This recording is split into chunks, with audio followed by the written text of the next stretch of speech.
Welcome back, Day Camp friends, to the Day Camp podcast. I am Andy Pritikin, director of Liberty Lake in the Philadelphia suburbs of New Jersey. And I'm Aaron Gluckstein from Camp Robin Hood, located just outside of Toronto, Canada.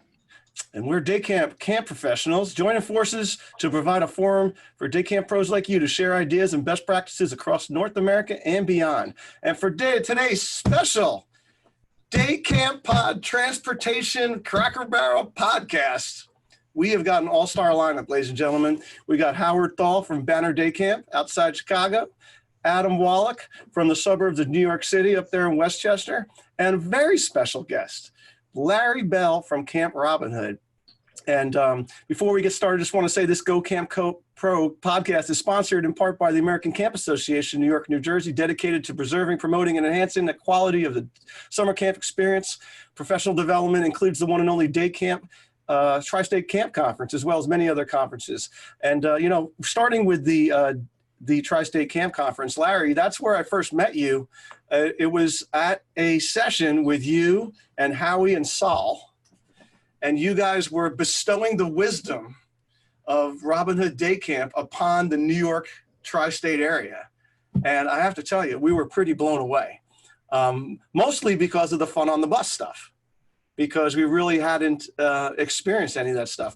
But now you've handed your camp down somewhat to Howard, to Howie and Sarah, your daughter. And but anyway, can you tell everybody like how you got started, how you got going in Camp Robin Hood?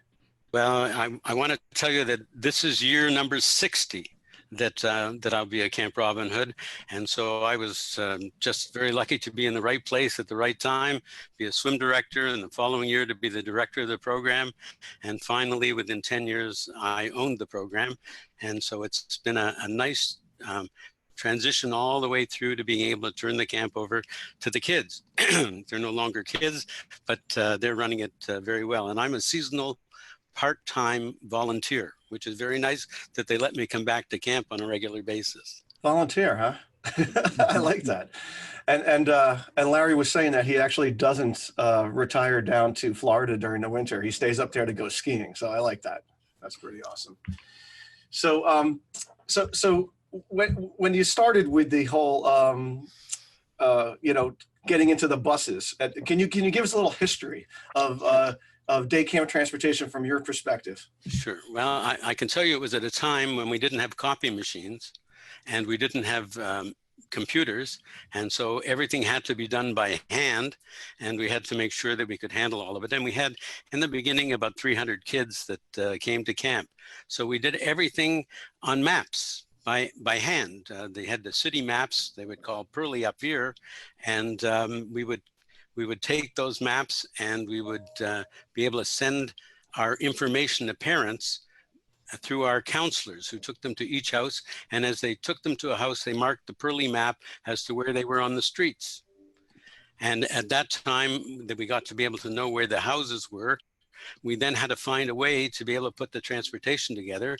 And all we had were carbon copies. So we had a 7-piece carbon copy that we put in as they registered, and one of them was a transportation sheet that told us what zone that the people lived in, which really told us what page on the map they were on, so that we could then paste them together and work by hand with all of these maps.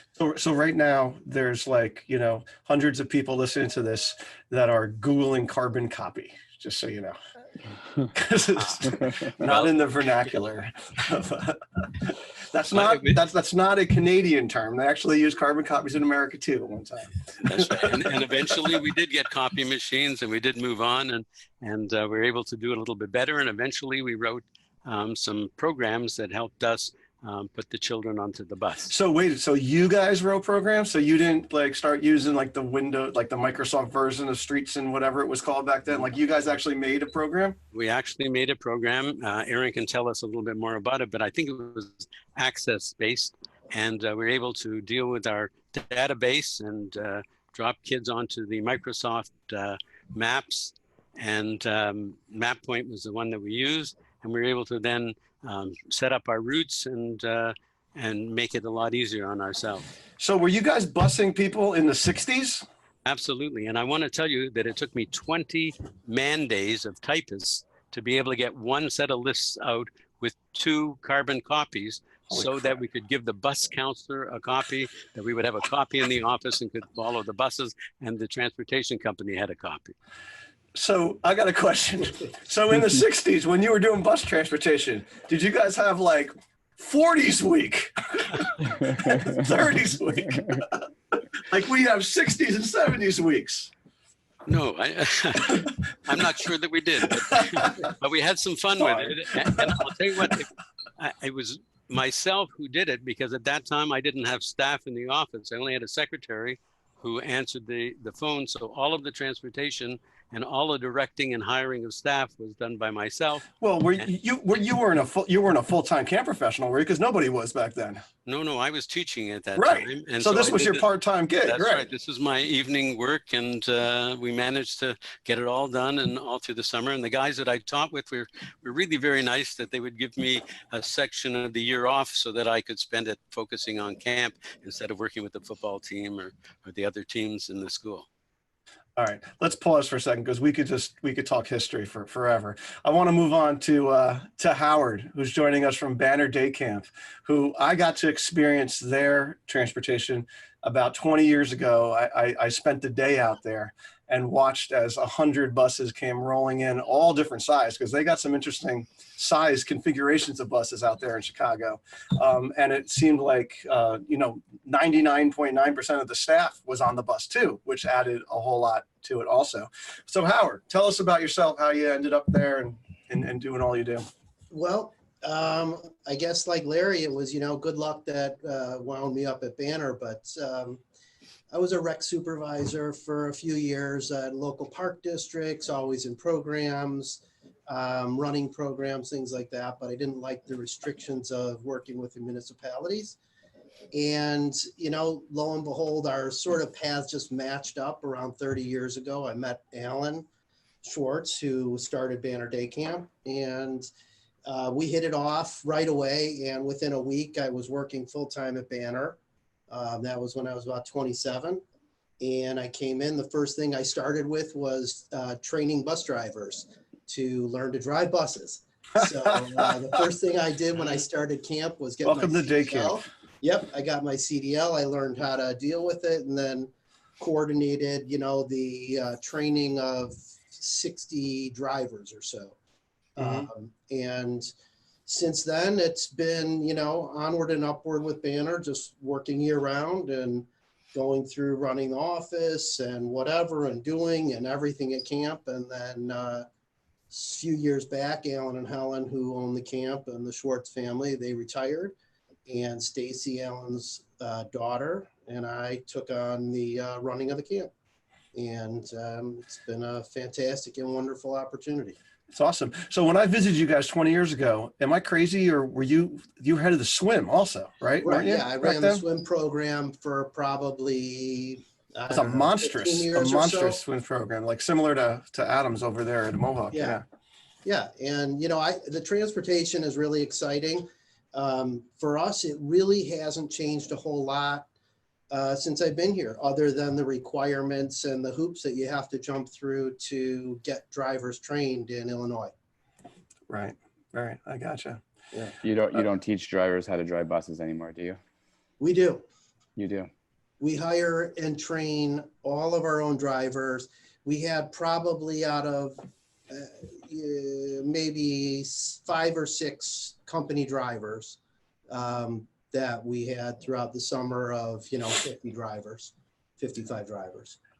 Just speaking for my friends in New Jersey that I have to work with, we found it much harder nowadays because of regulations, although New Jersey's the worst in that regards. Is it tougher for you in Chicago getting people CDLs? Oh yeah, I mean, when back in the day when I started, you could hire and train a driver and get them licensed in 3 days. Right. So, between all the tests, the physical, and going to the DMV, 3 days. Now it's a minimum of 2 to 3 weeks before you can get somebody done, just by the stipulations that they're putting on you. Yeah. We're real fortunate. We have third-party testers here. So Yeah, that's We can nice. go through every aspect of the training portion and then just send them to the DMV to actually get their license. But it's not easy. It's a commitment that it takes, but we feel that the very best people on the buses driving are the people we want working with the children every day. Yeah, I think New Jersey camp directors are right now booking their actual dates for the driving test in the spring, like Yeah. now, like it's Oh still yeah, 3 or it's 4 months not out. easy, but like I Yeah. say, that's why we can test them here, so it makes it a heck of a lot easier. We do the full physical driving tests and everything. The only thing they have to go to the MV for is take written tests and get their physical license. That's great. All right, so moving on to our third guest. I think this is the most like real guest that we've ever had at one time, Ehren. We got Adam Wallach from Westchester, New York, with the mighty Mohawk Day Camp. So why don't you tell everybody about yourself a little bit, Adam? Sure. So as I was listening to everyone tell their story, I realized it's been 20 years. So 2000 was my first year as a full-time camp professional, and I was the transportation director at Harbor Hills Day Camp. But then I don't know if I ever told you the story, Andy. The first vehicle I've ever drove in life was actually a school bus at 15 years old. Growing up at Ivy League, if people listen to this know the name Ben Applebaum or the Ben Applebaum Foundation, Ben was the camp owner and director at Ivy League, and I don't quite remember the situation, but there was an ambulance coming in, and if you've ever been at Ivy League, it's a tiny little parking lot, and the ambulance is coming down the hill, and Ben in like camp director mode is screaming at me, "Move that bus!" And I'm like, "I don't have a license." He's like, "I don't care, just move that bus." So a bus was the first vehicle that I ever drove, but it's been a 20-year journey. In the private camp world, a small little segment working for the YMCA of Greater Rochester, but it all started in transportation, and certainly at Mohawk, running 100+ buses and serving the New York City clientele, and Westchester. Certainly, the transportation is a significant piece of what we do. Great. I love the fact that all three of our guests all sort of started by getting thrown to the wolves, the day camp wolves, by transportation. And which brings me to you, Ehren, because you're now like they threw you to the wolves there, didn't they, somewhat? Yeah, I'm involved heavily. I've had the pleasure of working with Larry. He's sort of mentored me and taught me the ropes, and it's been exciting because we've evolved and done some new things over the years, which I'm sure we'll talk about in a little bit. But it's it's great. I love developing systems and working on these kinds of these types of logistics that we deal with every day with buses. It's fun. It's a challenge. It's fun. It's a challenge. This is like when you talk to an accountant and they say it's fun. It's a challenge, right? Like you have to have a certain mind for this, right? Where you actually are. You actually do enjoy the challenge of it, right? Just like, and I really do relate it to accounting, which I worked with a little bit, which is like, it's a real drag, evening those balance sheets out. But when you get it, man, does it feel good, right? And when all those buses pull in before morning arrival time, man, there's really no greater feeling, than day camp transportation. But there's no doubt that I tell people, especially when I'm looking for a new day camp transportation director, I pretty much tell them that it is the most thankless job in camping, right? Day camp. And I don't think there's a sleepaway camp equivalent of it, right? This is really a unique animal, right? Where people, I want to be involved. Look at the 3 or 4 of you guys. I want to be a camp director. Oh, great. Now you need to figure out the logistics of getting hundreds of people to come to your camp. Poor Larry Bell in the 60s with his carbon copies, right, to make it happen. But, even, Howard, when you started, right, or even Adam back at Harbor Hills, they didn't have such sophisticated programs No. now for this, right? No, nothing. I mean, we had spreadsheets and stuff, but it was still a pain in the butt. They still don't really have some, universal solution for this. So that's why, a few of us here have, started or have already developed, processes that, we've hired people to do, because there's nothing really out there that people are selling that does the job. And we're also specialized in what we do. So the differences are significant. So, yeah. But like you said, technology's come a long way. The fact that we have GPSs now that follow the buses. I mean, it's like, God, how did we do it without that? It was so tough, and Yeah. All right. So I guess my first question going, because my bus company that I use, they have some very good software, because they do school buses all year and stuff like that. So my question, and we'll just go down in the order of these three. Well, I mean, Larry and Erin, you guys are together, but who does the actual routing at your camps? Because, a lot of people are associated with bus companies, and bus companies do the routes all year, in those areas, but yet we're a customer service organization and a school really isn't, right? If I can chip in on that one and tell Yeah. you that we do our own routing, we always have, because we wanted to make sure that the buses were safe, number one. Number two, we knew where we wanted the buses to go and how many children we wanted on each bus, and it was very hard to be able to communicate that to the bus companies. Now we're in a little different situation that here in Canada, our families wanted us to be able to have professional bus drivers driving the buses. So getting some of our young people accredited was very, very difficult. And so we've established some great relationships with the bus companies. And so when we did our routes, we would then hand them over to them to get their opinion and determine whether we were in the right direction. So it made it a little bit easier that we were dealing with guys that were driving the bus all year long and were familiar with the area that they were in. Yeah. Well, does that sound sort of familiar to you guys, Howard and Adam? For us, we're not using anything with the company. So we lease the buses from the bus company and we do all the rest ourselves. We create all the routes. The bus companies are really good at corner pickups.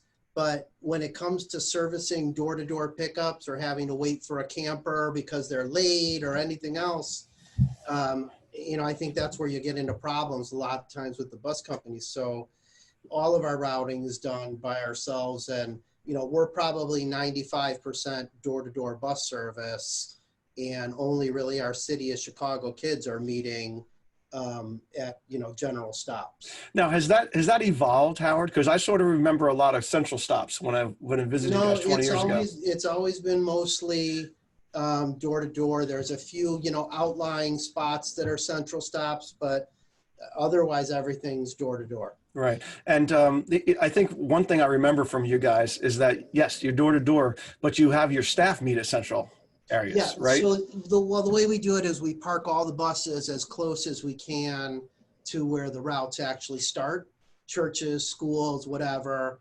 And then we try to get the staff living as close to those buses as possible so everybody's commute is the shortest and there's less opportunity for people to be late from traffic and everything else. So the staff meet at the bus location starting point close to the beginning of the route, leave their car there, ride the bus to and from camp, and then their car's there at the end of the day. Gotcha. So just sticking to the topic that we're on, Adam, do you confer with your bus company at all, or do you guys just do 100% of it like Howard? Yeah, we do 100% of the routing, 100% of the bus routes, just literally give them everything at the beginning of the season and then keep them updated with any changes as the summer continues. Right. Which is, by the way, a pretty crazy thing if you think about it from the bus company's point of view. So here are these companies that are used to picking up the same kids at the same stops for 9.5, 10 months. And now all of a sudden, every Thursday or Friday, we're giving them a new roster for next week, which may include stops that didn't exist the week before. Right. I mean, it's a tall order. For bus companies. And for you guys that do all this 100% yourselves, how is there a limit on how young a bus driver can be or 21? They have to. That's the law. Adam? We hire mostly we get the bus and the driver as a package. We probably have 10 to 15% of our buses where we lease the buses and then hire the drivers, but those drivers who we hire are all those drivers who work for the Board of Educations during the year. So, I visited Howard recently, and I just feel that, my parents not looking for a 21-year-old to be the bus driver and pick them up. And, they want to have that seat, that at least person that's been behind the wheel for, 10 months during the school year, or at least is working for one of the Board of Education companies. So we also find those people to be much more responsible than the for-hire bus company drivers. Yeah, there's certainly a lot of different ways to skin the cat here, and I want to make a point of that. When I worked at Harbor Hills, when I first got into camping, we did the 21-year-old bus drivers. I remember Scott Lanceman, who later became a bus. He later became a camp director. He was a 21-year-old bus driver on a long bus too, which was pretty darn impressive. But when I started my own camp, and I have a lot less buses than you guys, right? So last year I had like 18 buses because between a third or half of the kids get dropped off at my camp. So I don't need as many buses. So when I started my camp, I made a conscious decision. Like, did I want to be doing what you guys, certainly what Howard and Adam, well, I guess what all you guys, well, no, not Adam now, just Howard and the Robin Hood people do, which is hiring and training people, all year doing this, right? And I did the math, on it. And the fact that I didn't have 60, 70 buses or whatever, I made the decision to do what Adam does at Mohawk and to rent the buses with the drivers. And it just takes so much headache off my my plate. I remember when I was at North Shore Day Camp on Long Island, where we did train the buses, and shout out to Mark Hemmerdinger, who was going to be on this podcast, who was the guinea pig that they threw into the transportation wolves, the 20-something-year-old that they threw into the transportation wolves. I remember because we basically had two main areas we picked up, and we had two extra buses with drivers every day in those areas, because we had so many people, because they were unfamiliar driving buses who, the bus couldn't start in the morning or whatever the problem was. And we needed those extra buses, and the stress related to that, it was rough for me. So that's why I took the Wallach approach. I guess I wasn't as clear as I might have been, but we're back here and our bus company supplies all the drivers. Oh, okay, great. The nice part about that is that many of the drivers come back year after year and they're back on the same routes they were the year before. So right. Training new people isn't a major problem. And we do train the bus drivers every year in terms of how we operate and what we expect of them. Yeah, so let's touch on that for a second, because, just one last, Howard. Yeah. In Chicago. So you have someone full-time that's hiring people and training bus drivers all year? Because you have to. No. No? No, because when are your people back for school, for camp in May? Oh, you and your short turnaround. Yeah, so they come back from college and we train them and get them licensed and get them ready, and then they drive for camp. Wow. And probably half of them are returning each year. And I got to tell you, the parents love their drivers. Yeah, no, I remember. There's a large difference between what they're getting on a year-round basis from school with their drivers versus a nice, smiley banner counselor. Yeah. That, knock on wood, has a great safety record. I think that our 21-year-olds have a better driving record safety-wise and less issues than our company drivers typically do. They listen to what we tell them better. And, for us, it works really well. Yeah. Well, Howard, do you have difficulty convincing these 21-year-olds to take the driving test and to become drivers? He's bribing them. Not the majority of them, because it's our culture and they know it's coming. For the returning ones. For new people, sometimes they balk at it, sometimes they don't. Sometimes it's an issue for their parents, more so than for them, that they're concerned about liability and whatnot. And we'll talk to some of the parents and they'll ask about insurance and they'll ask about our safety record. And it's usually not too big of a problem. Yeah, I've been on both sides. I've worked at camps that have done it both ways, and I've argued both sides. Yeah, yeah, for sure. I can see both sides of it. Yeah, there's pros and cons from both sides. There's no doubt about it. And just sticking up for the Banner Day Camp model. I think I might have told a story on a previous podcast where I had the guy that was the head of risk management for Six Flags, and he was telling me that he trusts the younger people that he hires better than the older ones, because like Howard said, they listen to you, right? When you have the older, quote unquote, more experienced people, right, they tend to make decisions on their own because they feel like they have that kind of experience. They can make those decisions on their own. Meanwhile, you're trying to run this like military operation, and Right. keep things set. Well, like for us, one of our rules is you have to have a spotter outside to back up the bus. But the company drivers, that's not a thing that they deal with. So, I mean, we've had years where company drivers backed up into trees because they refused to have somebody spot them. Silly things like that. And I can remember having a company driver do it twice in one summer, the same driver.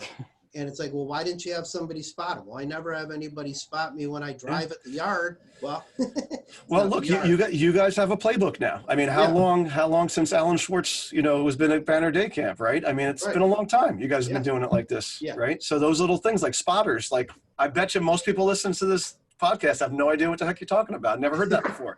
That's a great idea. I don't do it at my camp, but it's a great idea. Like, how could you argue that? Hey, Andy, one of the other things, just going to jump in. This year was our first year leasing buses and hiring our own drivers, and those 15 buses that we ran ourselves with drivers who we hired.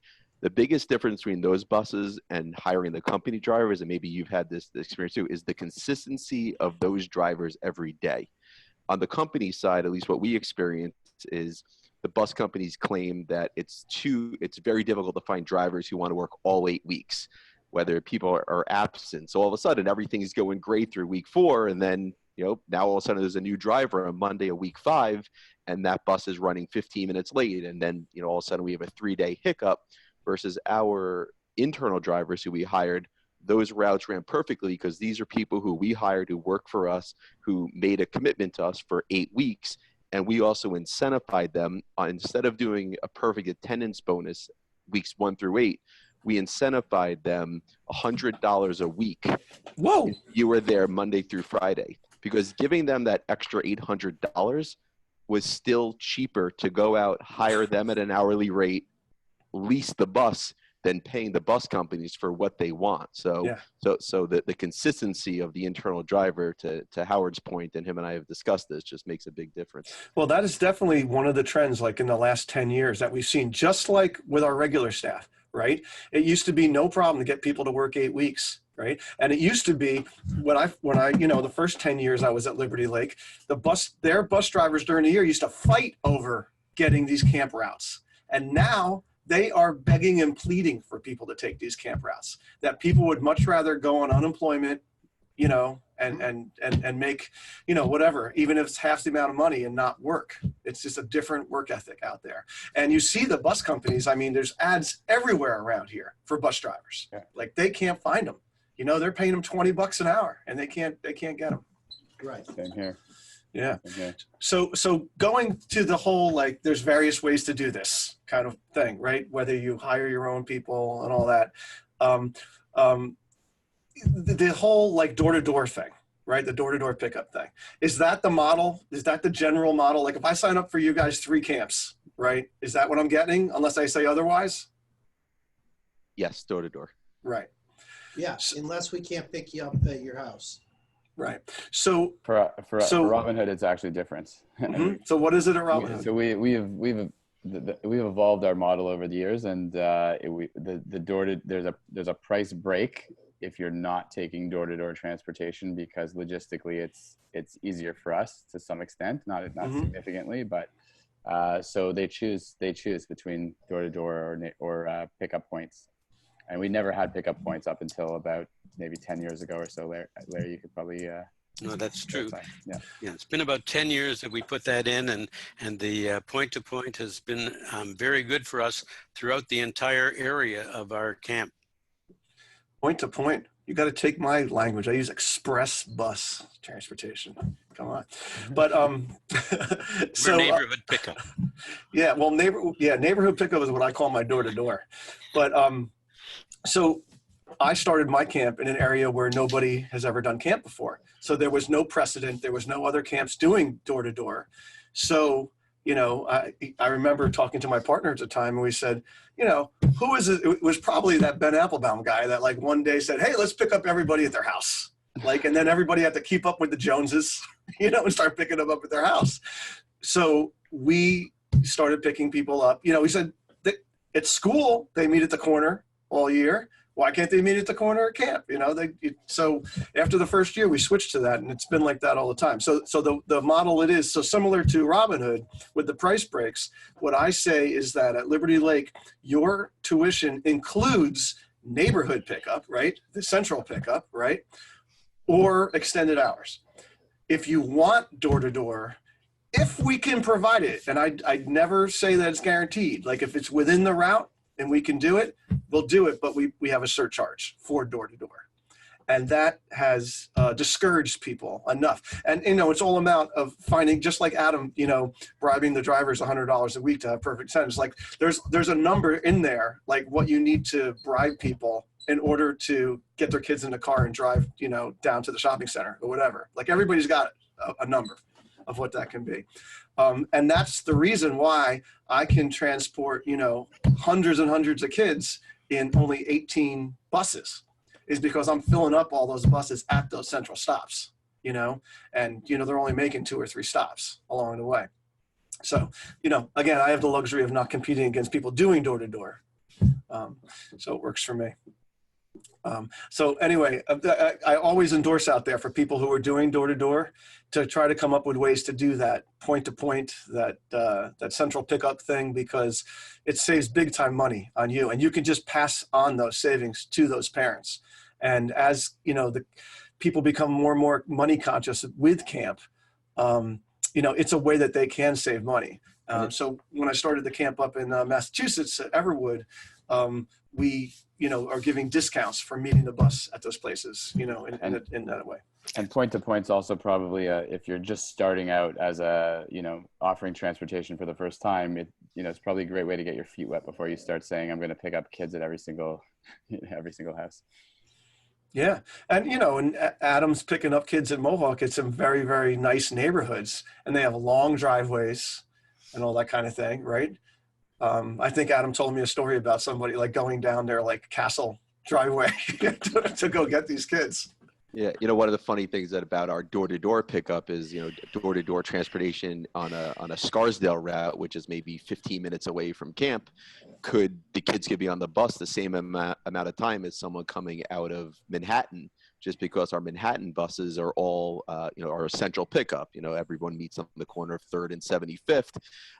So, you know, it takes 2 minutes to pick up those 15 or 16 kids versus, you know, going door to door, you know, you're at least a minute at each house, you know, plus you might be sitting at a house for 5 minutes if the family's running late. So, you know, the door to door, you know, certainly takes longer and is more problematic than our New York City buses actually. So I'm a counselor on the bus, Adam. All right. At a Scarsdale route, door to door, right? What are you telling me? How long do I wait before I tell that bus driver we got to move on? You know, if they're not coming out. You just keep waiting. But no, so I mean, our rule is, you know, is that you should wait a minute, but, you know, probably the biggest disconnect is that, you know, the counselor doesn't get out of the bus to walk to the door and ring the doorbell, and they claim they're outside, and then the mom calls us, the bus never came. We call the counselor, they say where they're there, and then, you know, of course we're sending someone else out to go and get the camper. So, you know, our protocol has, you know, we've tried to be more precise where, you know, if they can't leave the stop until they call the office, we call the house, we call the cell phone, we send a text message. They don't respond to any one of those 3 approaches, then, you know, the bus has to go on. But it certainly delays, you know, probably 2 to 5 minutes for all that to take place. Did you allude to the fact that the bus counselor is not allowed to get out of the bus to ring the doorbell? No, they definitely should, but this is where sometimes bus counselors don't make the best decisions. That, you know, they don't want to leave the kids. They want to make tips, for God's sakes. we have the same process as Adam. Like all the inconsistencies need to go through the office. We need to know if somebody's not there before the bus is leaving. Otherwise, inevitably, we're going to have to send somebody to go pick them up if we miss them. I don't know, Howard, what do you guys do? We do basically the same thing. We ask the bus to let us know immediately. We go by if a child's not waiting out there ready to go, then they send one of the bus staff off to go ring and knock on the door, knock the door, ring the doorbell, and they call us, let us know. If nobody answers the door, they leave a note. We have little things that say, sorry, we missed you, blah, blah, blah, blah, blah. Call the camp office so that they know that we stopped there. They can't say we didn't stop. We say, check the little thing on your front door. Oh, nice. And then just, it just takes out that fact of, I'm saying we didn't stop and then being mad. At least we stopped. Doesn't rectify it. And if we can, we'll have, if we were legitimately there and the parents willing to drive them in or drive to meet the bus where it is, great. If not, we'll send somebody out to go get them or spin the bus back around. We don't have too many of the missed ones because of the calling and then us calling the parents. So you have pretty big buses, Howard. So I mean, and you're doing door to door. We do the 72 passenger buses and the 35 passengers. We have a few 48s, but we don't fill up a 72 with 72 kids. Probably 40 kids, because if you fill them up too much, then you're talking an hour and a half bus ride. Well, yeah, and you have staff on there too. And by the way, if anybody has never seen a 72 passenger school bus, it's monstrous. it's enormous. And then the 35s, you call them bread boxes or something? Like the 35s, right? They're funky looking. They're great. They're awesome. Yeah. They can get into the streets that the big ones can't get into. Yeah. Well, let's talk about that for a second. Let's talk about the city, because interestingly, we have all of us go into cities. So Adam goes into Manhattan, you go into Chicago, Robin Hood goes into Toronto, and I go into Philly. So central locations, right? Or you're going to the bottom of actual apartment buildings, right? So what's your protocol there? How do you guys do that? Well, I can tell you we do mostly parks. So right now we're running 3 city buses, and each one does 2 stops, and they're coach buses. So full size 55 passenger coach buses. Coach buses. Coach buses with bathrooms. Wow. I know, right? But so what are you surcharging those people? What $300 for the summer.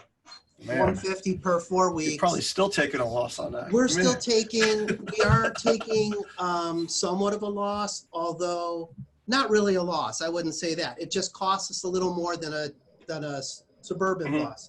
Right. But on a 55 passenger bus, we have 50 kids on that bus, maxing out the bus every day. And on their hour and 15, hour and a half, they've got bathroom on the bus, so they don't have to make stops when they have that issue. Oh, that's true. And it's a nice, comfortable, air-conditioned ride. So is Chicago just a more modern city than New York or Philly, where you don't have to go down skinny streets or something? You're taking coach buses? No, but you know what? Listen, you got buses in New York, right? You see them all the time. It just takes a skilled driver to drive a coach bus down there. But it's been really good for us. The coach buses have been phenomenal. The parents like them. Kids are comfortable. Great sell. Who's going to go to coach buses first, Adam, in New York City? You know what? The coach bus wasn't a whole lot more expensive than getting a school bus to do the exact same thing. Really? Yeah. That's awesome. We actually, at Mohawk, we only run mini buses now. So we don't use any big buses. And the reason for that is, our proximity to New York City is the small buses can take the parkways. So we've essentially hopefully made the ride that much better, because there's now 2 or 3 more parkways or avenues available for the buses. But so we use all small buses. It certainly increased our number of buses that we have, but it's made the ride better. And now most of our stops are single stops. So literally one stop. It makes it easier. We need less bus counselors, that they're just going to one stop, board the bus, and then we go directly to camp. So we're probably not moving towards coach buses, but I do know some of the, like I think the 92nd Street Y uses coach buses to bring their kids up the camp.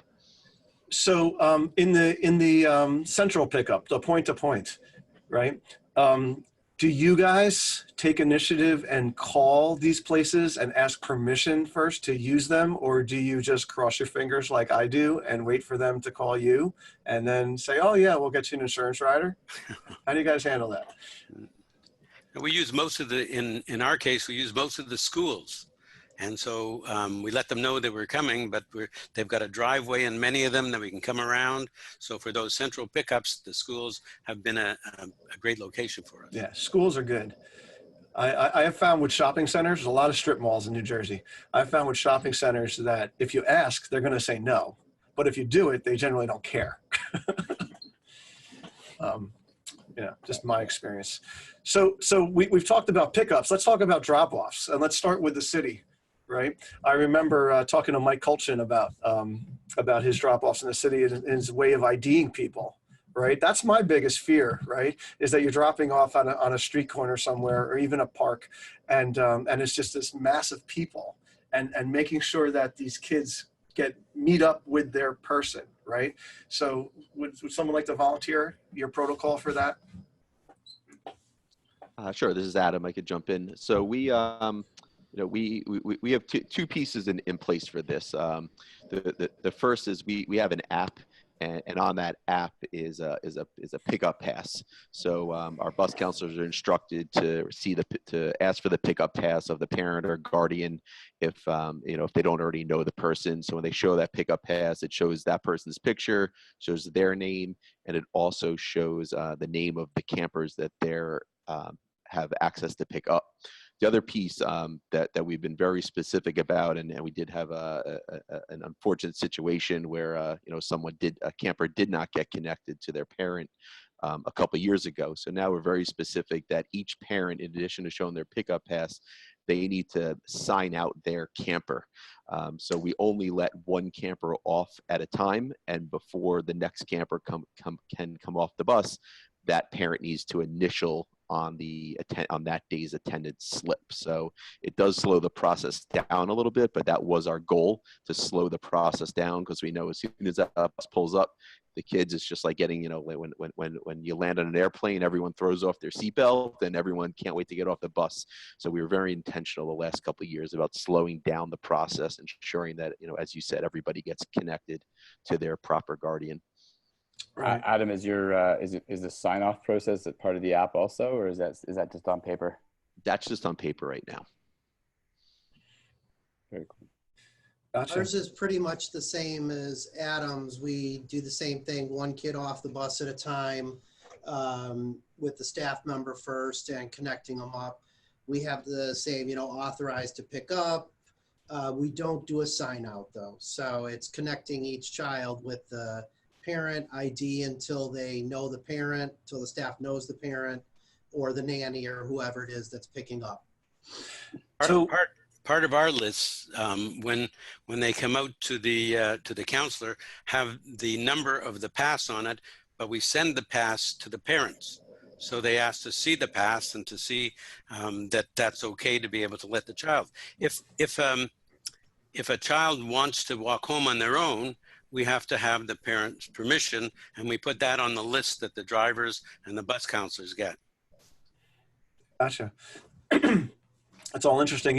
We had Matt Kaufman from Ramacoy on last season, and he was telling us how he and Ramacoy, they do intentional training of their bus staff, who are generally high school kids, to be texting the parents. And I had this conversation with Adam Wallach, and they do it as well, and in some ways better, because they're using their app. So the kids aren't using their actual phones; they're going through their app. I'm just curious, Ehren and Howard, do you guys do that kind of stuff with your staff? Reaching out to the parents from the bus staff? Yes, we give each bus a phone for the summer. And then we build the text groups for them, and the parents can opt in or out if they want to during the summer, if they're done with it or they don't want it or their nanny needs it. And then they'll send out updates along the bus route so that they know when to arrive at the stop. Yeah, that's great. And we see everything that's going through, the texting app as well. What texting app is that, Howard? I don't even know right now which one they're using. Look how far removed you are for transportation. It changes every year, I think, which one they've used. Oh no, I feel the same way with texting. We used to use absolutely. GroupMe, but then it changed to something else last year, the year prior. I think you're using Remind. Are you using Remind, Howard? No, they were using Remind. We were using Remind for general staff stuff. And I'm not sure if they were using it at all for the buses, but where mine's got some limits on it too. Yeah. Nothing's perfect, but it seems to work pretty well. What about Parents, Robin for the Hood? most part, show up on time. I think like for us, we're still very much in control of the communication. We like the communication to go through the office as much as possible, and we don't have, the goal is to have an app in the near future that is part of our transportation system that we've been developing over the past couple of years. But right now we like, if we had the ability, like you guys are saying, where you can monitor what's going on through the app, that would be great, but we can't. So we like to have the communication go through the office. We do use a texting service called Simple Texting. We did use Remind before, but they limited it. They started limiting it. So we have a paid service now, and it's been fairly smooth. But yeah, it's a communication hub in our office, and we have extra staff on at the end of the day to answer phones and monitor the messages. So let's say it's the morning, and it's about a half hour before arrival to camp, and you need to contact a bus. How do you guys contact this bus? Like, I don't want to deal with my bus company and have them call the bus on, I call the bus captain, my staff person, my bus counselor, I call their cell phone. That's how I do it. How do you guys get in touch with the bus? We've got either, we can call the cell phones.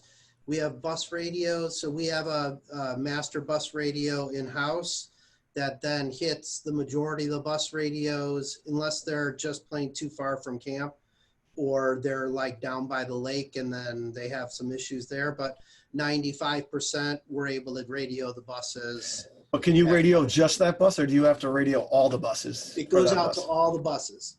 Right. Which in the old days we used to, relay from one bus to another, Right. before everybody had a cell phone, then you were like, hey, crazy cow, call the Holy Blue and tell them, call camp. But that's how we do it. It sounds like it sounds familiar, because I think Larry, back in the day, I think before my time, he was like a bus dispatcher in the office. He had the radios, and he was in communication with the buses. It was Long time ago, Ehren. So Adam, even with all that technology, you still call the bus counselors on their phones when you need to? No, we're pretty good going through our app, and this way everybody sees all of the messages. I mean, certainly if someone's not picking up the message, then we will call them. But it's strictly, as much as the bus driver is important to the safety perspective and they're required in this process, to me it doesn't really matter who's driving the bus. It's all about the quality of our bus counselor or bus leader in New York City, where we look to have not an 18, 19-year-old, but someone who's a head counselor, head specialist, who's going to be in the city, just because in the city, the variable for someone has to go to the bathroom, where do you make that stop? You show up on the corner of, 75th and 3rd, and the guardian's not there, versus showing up at someone's house at the end of the driveway. So we have to have someone a little bit more seasoned, but, New York City busing almost goes smoother than Westchester, just because it's just that one stop. But, the other piece of Sharon, as I've had conversations about our app with other, camp directors and camp owners, there seems to be a lot of camp people who, don't believe that the parents and the bus counselors are texting with each other, and that the camp, are still in control of the messaging and the relationship between the parents. But, certainly we see everything on our app in terms of what goes back and forth, and I'm certainly believe there's some amount of messages that go through. But I think that the messages between the parents and the bus counselor, and what's happening, and where's the bus, and why are you late again? There's a lot going on that we certainly may not want to actually know about, or maybe we do want to know about as camp directors. So we have this great GPS service now, right? We know where the buses are and all that kind of thing.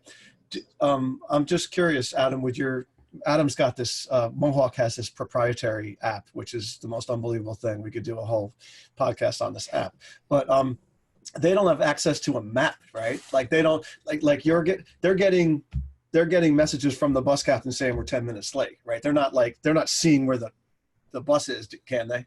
for summer 2020, they're going to see the GPS. I love it. So That's great. Why not? Right? Like, why not? If you could do it, why not? And that's our thinking is, you know, and we were talking about that before this official podcast started, but, you know, what's the fear of giving them access, that they're going to know the bus is late? Well, they're going to know the bus is late when it gets there late.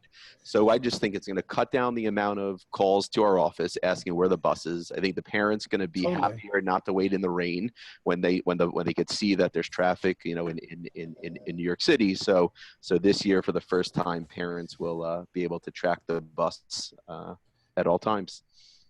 That's great. Well, look, you know, millennials, they love transparency, right, Erin? It's all about that. Right. Before we go on, I just want to say this Day Camp podcast is also brought to you by CRS, Commercial Recreation Specialists, the fine purveyors of the best recreation products for in and around your water. Check out their website at crs4rec.com. CRS is serious about fun. All right. Since we got Larry Bell here, we got to talk about fun on the bus with Larry Bell. So when did you start that? Did you start that in the 60s, or is that something you started in the 80s? Like, No. We definitely started in the 60s. Really? Had to That be is able awesome. to do it because our site was out of the city, and at that time it was very difficult to get people to want to put their kids on the bus to go out of the city to the site. So we had to do something to keep them happy, and so we made the bus ride part of the camp day. And we trained our staff to be able to run all kinds of programs and to keep the kids happy and deal with the behavior problems and to deal with some of the parental problems that came up as the kids got on or off the bus.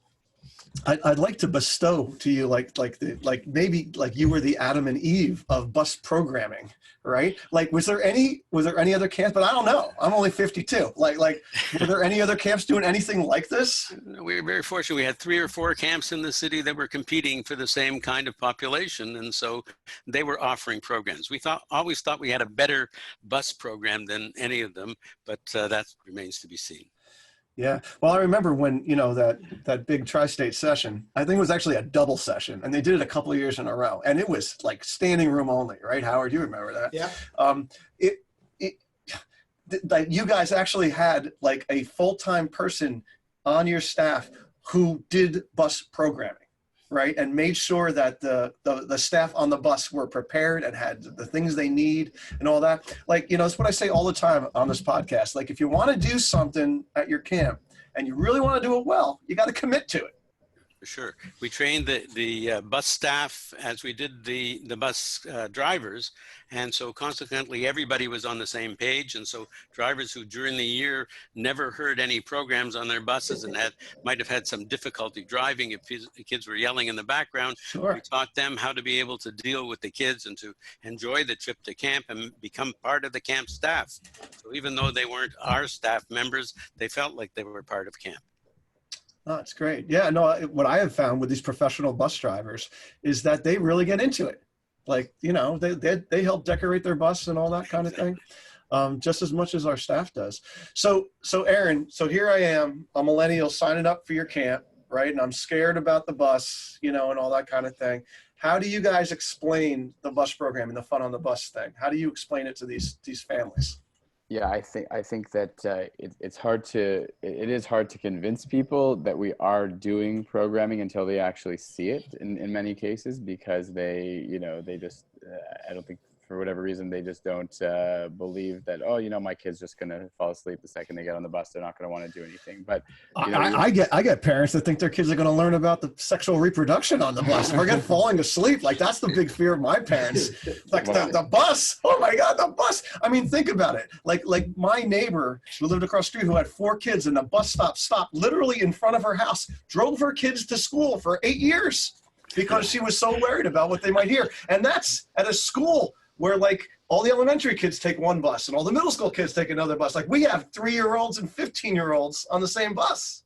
Yeah, like, and it can be a problem, but we have 2 or 3 staff on each bus that are responsible for programming and attendance, and that's really their only job, because the drivers are separate and doing their own thing. We have something called I've talked about this, I think, a once or twice before, but we have something called the Bus Challenge Cup, which is a competition we do between buses. And so the parents can actually see the scoreboard and, and see that we're, doing different competitions, and the competitions are in different areas, not just singing and cheering, but artistic stuff, athletic stuff, different sorts of things that involve all different kids. And they're taking home art projects that they didn't make at camp, but they made on the bus. So the parents are seeing the results of our... They're making projects on the bus. They are, yeah. That's commitment. Yeah. That's awesome. So it's fun. So I admit I stole the bus cup, idea. We call it the bus spirit trophy, banner, Mohawk. Do you guys do anything similar? We don't have a cup or a trophy. We have a full bus program. We do bus songs. So each bus has to come up with their own bus song and sing it on the stage at some point, at a morning panorama for the camp. And no cup, but all the spirit and games. We give them a game, like a games book with a game for every day and supplies for every day. So they've got at least one going for them aside from singing and that kind of stuff. Gotcha. What about you, Mohawk? It's progressed over the years. We, for a couple of years, we were giving out, crafts and all the supplies for an activity of the day, and it just became, probably too much, or we just weren't willing to put the same effort in. Now we have like a no prop game of the day. And, I think it goes better on some buses than others based on who the bus counselor is, based on the makeup of the age group of the kids on the bus. But it certainly is a tough go. Some of the bus programming, I actually would love to give every kid, a tablet, to play with on the bus, only because, I think that's fun for them and they're happiest. But my office is not we are not in sync on this. So well, shout out to the Mohawk office, all right, because that is blasphemy, Mr. Wallach. But okay, I got you. Hey, listen. If you lived in Brooklyn and you're on the bus for 90 minutes every day, you might can't argue it. I don't know. We give our Chicago kids Kindle with kid movies on it for the way home. Oh, interesting. The Pierces used to have movies on their bus coming and going, as I recall years ago. Wow. There's all ways to do it. Sorry, go ahead. I was going to say, we tell our camp families that camp starts as soon as you get on the bus in the morning, right?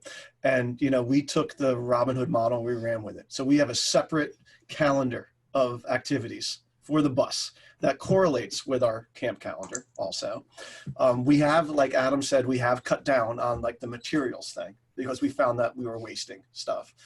So we try to go propless. But when we first started, we were doing golf. We got that from you guys, like leaning over and putting into cups in the back of the bus. We decorate the bus big time. We get washable markers for the windows. That seems to work pretty well. And then I have to say the cup is really great. And what we do with the cup is I don't know how you guys like bestow the cup. And by the way, the cup is like the Stanley Cup at my camp. Like they walk around with it for a week on this bus, like holding it over their heads. The counselors might take it to bars at night. I don't know. But we fill it with blue slushy and have it on the stage on Friday afternoon for our Friday afternoon panorama kind of thing, Howard. And we announce the third place, second place, and then first place. And then that bus all comes up on the stage and we put 30, 40, straws in it, and they go out to the side and slurp down their thing. And it is a big thing.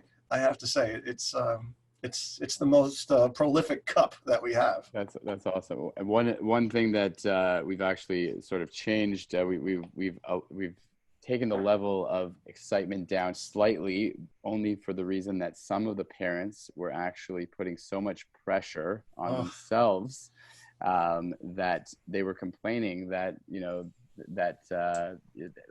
getting costumes and certain themes, they were having so much trouble with those specific themes and costumes that, that we weren't giving them a fair shot of winning. So we took down the level to some extent by limiting the dressing up and costumes to a few days a week rather than every day, because we were doing it every day at one point and the parents were putting too too much pressure on themselves. Well, I think that it's another risk in going whole hog on this is that, you know, the staff on the bus is determined on where they live, not on their skills to do this, right? So you could have one bus that's just killing it every day. And you could have another bus with like two scared 16-year-olds that can't do it, you know? And then meanwhile, their friend is like, oh my God, did you hear what they did on my kid's bus today? And they're like, oh my God, my kids, the bus, they barely have a pulse on my bus, you know? So it's hard. And you know, I'm sure you guys do it, Howard, but you know, and at Robin Hood and such, like sometimes we have to pick up a counselor like way out of the neighborhood in order to have a decent person on that bus. You know, especially in an important neighborhood or on a packed bus where supervision is going to be an issue. And in that case, then sometimes it's like the fun on the bus stuff that's nice, but that is secondary, you know? So I do have a huge discrepancy on the performance of the program on these buses, so I understand with Adam. I mean, how many buses do you have, Adam? Over 100, right? Correct. Yeah. Right. So, I mean, there has to be a large continuum of what goes on in those buses of differences. I just believe, you know, if we get the kids to camp safely and on time, like that's enough, right? Yeah. Joking about the programming, but I gotta have my priorities. Yeah. Well, I try to do it all. What can I say? A good program, though, does cut down on the behavior on the buses. Absolutely. We have less problems with parents because they recognize that we're doing something to keep those kids busy and they're not fighting with each other, or throwing their hats around, or doing things that they shouldn't be doing. Yeah. I got a question about the who's on the bus thing. I'm going to try to go through some things really quick, Aaron. We'll try to wrap up in like 10 minutes. We're not going to do a program thing of the week. We're just going to rip through this. So my buses it's all my high school kids. It's my 16 and 17-year-olds. They're the ones that ride the bus. And I have my older people come to camp. My adults come to camp in the morning and actually have a meeting, right? I saw at Howard's camp, he has almost all his staff, except for his leadership team, ride the bus, right? So he has older people on the bus. My camp up in Massachusetts, they put older people on the bus because, again, like they think like Adam at Mohawk, their priority is safety and all that kind of thing. They want more supervision on the bus. All right, so what are you guys' thoughts about that, about putting adult staff versus high school staff on the bus, or a mix? I think the most mature people that show the best, that are going to wow the parents, is the priority. At least at Mohawk, you might never see me, you might never see a counselor all summer. The one person you see every day is the bus counselor. And that the bus arriving on time, your kid coming off the bus happy without any incidents happening is, you know, I think, unfortunately, more than 90% of the camp experience, because I think we all run good camps and kids have fun at camp, or even, I always say like kids have fun at the bad camps, but it's it's all the small touches and the transportation and the details is what makes the difference. And for the people on this call, why we're able to charge top dollar for our private camp. So I think your best people have to be on the bus. We actually don't even put some of our counselors on the bus because we need those seats for the campers, but we have a staff only bus that goes out in New York City every that's day. Interesting. That's very interesting. But that staff only bus is our bullpen. So, so on that bus, that becomes the bullpen. So it's a very expensive bullpen, to run an extra bus out of the city. But having your best people on the bus, I think, is certainly the way to do it. Yeah. I mean, I tell my staff on the bus, I say, you are me to these parents, plain and simple. And like you said, that could be the only person they see all summer if they never come to visiting or anything like that. Right? Yeah. What do the rest of you guys feel about that?